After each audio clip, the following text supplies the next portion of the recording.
South India shopping mall, the wedding మంత్ర, సరికొత్త wedding collection, south India shopping mall.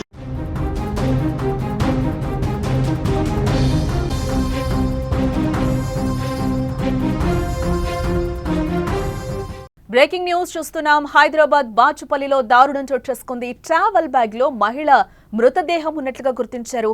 25 నుంచి 30 ఏళ్లు ఉండే ఛాన్స్ ఉందని కూడా కనిపిస్తోంది. మహిళ ఒంటిపై మెరూన్ కలర్ పంజాబీ డ్రెస్ ఉన్నట్లుగా చెప్తున్నారు. ఎక్కడో చంపి బ్యాగ్ లో తీసుకొచ్చారనే అనుమానం కూడా వ్యక్తమవుతోంది. చనిపోయిన మహిళ ఎవరన్న దానిపై విచారణ అయితే కొనసాగుతున్నట్లుగా మనకి సమాచారం అందుతోంది. ఈ మధ్య కాలంలో మహిళలపై ఎన్నో దారుణాలు కూడా జరుగుతున్నాయి. ఒంటరిగా కనిపించే మహిళలపై కామాంధులు రెచ్చిపోతున్న పరిస్థితి కనిపిస్తుంది. చిన్నపిల్లల నుంచి వృద్ధ మహిళల వరకు ఎవరిని వదిలిపెట్టడం లేదు. ప్రేమించడం లేదని నమ్మించి మోసం చేసి వివాహేతర సంబంధాలు వెరసి కొట్టడం, ఇలా ఎన్నో కారణాల వల్ల ఇలాంటి దారుణాలు జరుగుతూనే ఉన్నాయి. ఓవైపు మహిళలు అన్ని రంగాల్లో ముందుకు సాగుతుంటే ఇలాంటి సంఘటనలు కలవరానికి గురి చేస్తూ ఉన్నాయి. మహిళలు ఒంటరిగా బయట తిరగాలంటే భయపడే పరిస్థితి నెలకొంటోంది. ఓ మహిళ మృతదేహం ట్రావెల్ బ్యాగ్లో ఉండటాన్ని చూసి స్థానికులు ఒక్కసారిగా కంగు తిన్నారని చెప్పుకోవచ్చు. ఇంతకీ ఆ మహిళ ఎవరు? ఆ ఘటన ఎక్కడ చోటు చేసుకుంది? పోలీసులు ఏమంటున్నారు? పూర్తి వివరాలు ఒకసారి వీడియోలో చూద్దాం.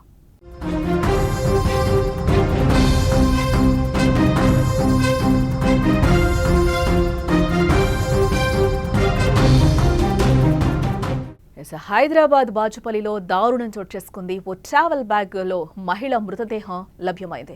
పోలీసులు తెలిపిన వివరాల ప్రకారం స్థానిక రెడ్డి స్లాబ్ ప్రహరీ గోడను ఆనుకుని ఖాళీ స్థలం ఉంది. అక్కడి స్థానికులు ఓ రెడ్ కలర్ ట్రావెల్ బ్యాగ్ రక్తంతో తడిసి ఉండడం చూసి ఒక్కసారిగా షాక్ కి గురయ్యారు. వెంటనే పోలీసులకు సమాచారం అందించారు. బుధవారం ఘటనా స్థలానికి చేరుకున్న పోలీసులు ట్రావెల్ బ్యాగ్ ఓపెన్ చేసి చూడగా అందులో మహిళ మృతదేహం కనిపించినట్లుగా తెలుస్తోంది.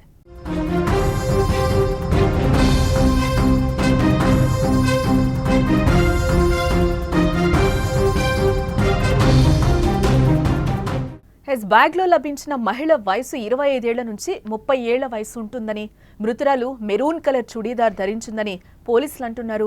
దుండగులు ఆ మహిళను ఎక్కడో చంపి బ్యాగ్ లో తీసుకొచ్చి ఇక్కడ పడవేసుంటారని కూడా పోలీసులు అనుమానిస్తున్న పరిస్థితి కనిపిస్తుంది. ఘటనా స్థలాన్ని బాలానగర్ డీసీపీ సురేష్ కుమార్ అలాగే ఇతర అధికారులు కూడా పరిశీలించడం జరిగింది. మృతదేహాన్ని పోస్ట్ మార్టం నిమిత్తం గాంధీ ఆసుపత్రికి తరలించారు. మహిళలు ఒంటరిగా వెళ్లే సమయంలో కుటుంబ సభ్యులకు తెలియచేయాలని, అపాయమని తెలిస్తే డైల్ 100కి ఫోన్ చేయాలని లేదా కుటుంబ సభ్యులకు సమాచారం అందించాలని డీసీపీ సురేష్ కుమార్ అంటున్నారు. కేసు నమోదు చేసుకుని దర్యాప్తు చేస్తున్నామని అంటున్నారు అధికారులు.